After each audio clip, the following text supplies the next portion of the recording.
So, what did you think about the glam scene in LA in the early 80s? I'd said a long time ago, glam stood for gay LA metal. And, you know, I mean, if you have to dress up like a chick on stage to get people to come and check you out, you gotta ask yourself, first off, you got unresolved issues, and second off, I mean, is your music even really that good?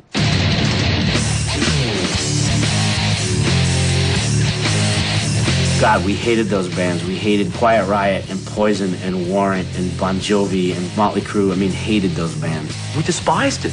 Everything at that time was very black and white. Either you loved it or it was this. I never understood it. It seemed like all the guys did everything they could to look more feminine. I'm sorry, I didn't mean to get lipstick on you there. I come from a family where men are men and women are women, and there ain't no middle ground. What was going on was a new generation of kids coming through who wanted serious, straightforward, undiluted metal. The 1980s was the first time heavy metal found itself in the limelight. Quiet Riot went #1, and just about every band with a striking frontman and a sappy ballad found themselves with a platinum record. But metal was never supposed to be pretty, and a growing number of kids began to resent this glossy status. For me, it was more about the music than getting laid. I'd rather have a great riff and a great song and feel good about it than just have my... And so the underground organized, dropping the glitz and reviving the evilness of Sabbath and the chops of Iron Maiden. It was called Thrash, and 4 bands quickly rose to prominence. From New York, Anthrax.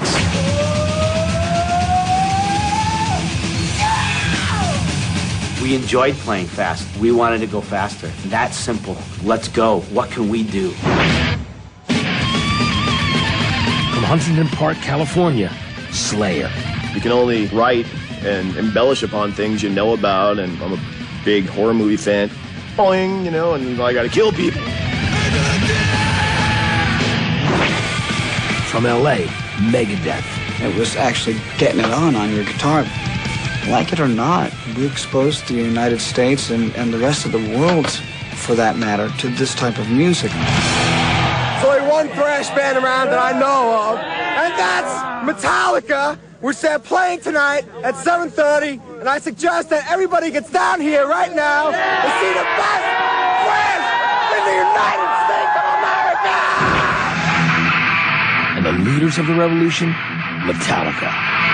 With the exception of 3 godfathers of metal, Sabbath, Priest, Maiden, possibly the next most important band in the last 20 years, as far as metal is concerned, is definitely Metallica.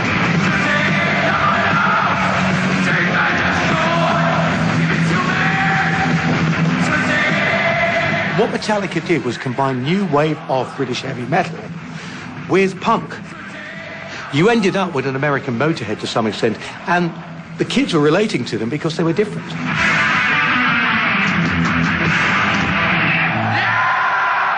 Every time they came out with a record, it was just miles ahead of where everybody else was. Whatever combination they had, I think, between Lars and James, I mean, those two are, I mean, they're the Mick and Keith of metal. Lars Ulrich and James Hetfield were 2 kids with very different backgrounds that shared a passion for hardcore metal and a hatred for the glam scene. Together, they plotted a revolution behind enemy lines, Los Angeles, California. It was 1982, and Motley Crue had just put out Too Fast for Love. I remember one night out in front of the Troubadour, we're standing there in our Iron Maiden t-shirts, and it was like, after a couple of, you know, Colts or Schlitz malt liquors or whatever, it was like, you saw, like, Nicky and Tom, it was like, Motley Crue. I remember, like, Nikki Sixx started chasing after me, and the one thing I could do, because, you know, 5'6" of me, I could, like, run faster than he could in his 16-inch platform boots, so it wasn't a contest there.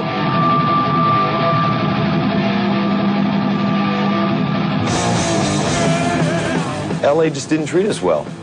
We had this aggressive style, and I recall at the Troubadour, there was a security guy throwing chairs at us, you know, at sound check, going, "Get out of here, you punks." You know, they thought we were punk rock, you know. We'd be up on stage playing, and people were fluffing their hair over at the bar. And that's not what music was for us. We're going to play louder, we're going to play faster. We want some attention. So really, all the posers in LA helped develop our style. This one is gonna kill all the fake people out there, all the posers.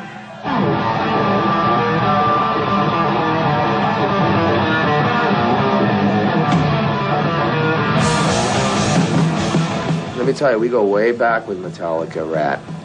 Because at the time, our drummer was rehearsing with Lars. Those guys hated what was happening.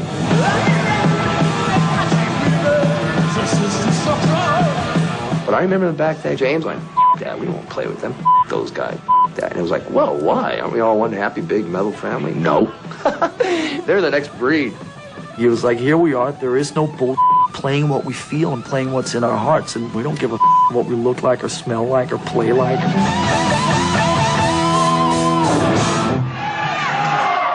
Metallica had the attitude and the ambition, but in L.A. what they lacked was an audience. Too punk for the metal clubs and too metal for the punk clubs. They were either ridiculed or ignored. In 1983, just as hair metal was exploding on the pop charts, the band relocated to San Francisco. Later that year, Metallica released its first album as a challenge to hair bands everywhere. Its title, Kill 'Em All. We were gonna call the album Metal Up Your Ass, but the damn record companies would not take it. So I want you all to repeat after me. Metal Up Your Ass! Their first record was as metal as you can get and with more attitude and this and that, and everybody's been influenced by it. I bought Kill 'Em All by Metallica going through the import section in my vinyl record store, and I picked it up and I turned around, I go, these are the ugliest humans I've ever seen in my life. I have to buy this. I think like James had like a wart on his cheek and Lars, and I go, man, this is definitely not a glam metal band.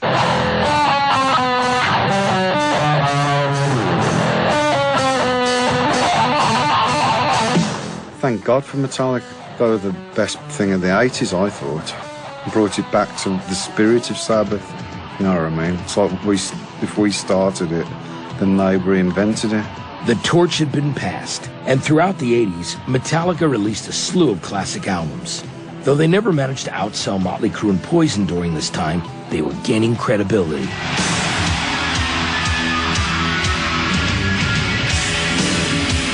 In 1988, with hair metal fading, Metallica was nominated for the first Metal Performance Grammy Award. I'm Kurt Loder back with another Grammy report. And one of the biggest names making its TV debut tonight is Metallica.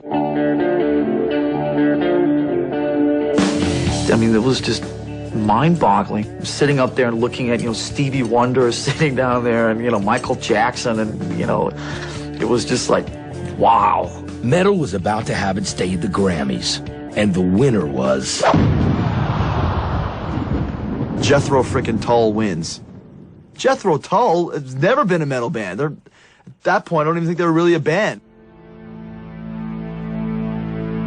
It didn't dent the evening at all. It was more like a week later when the storm and the backlash and all that was like, Metallica got robbed after hearing, 500 people tell you that and reading in every, magazine and newspaper and publication, Metallica got.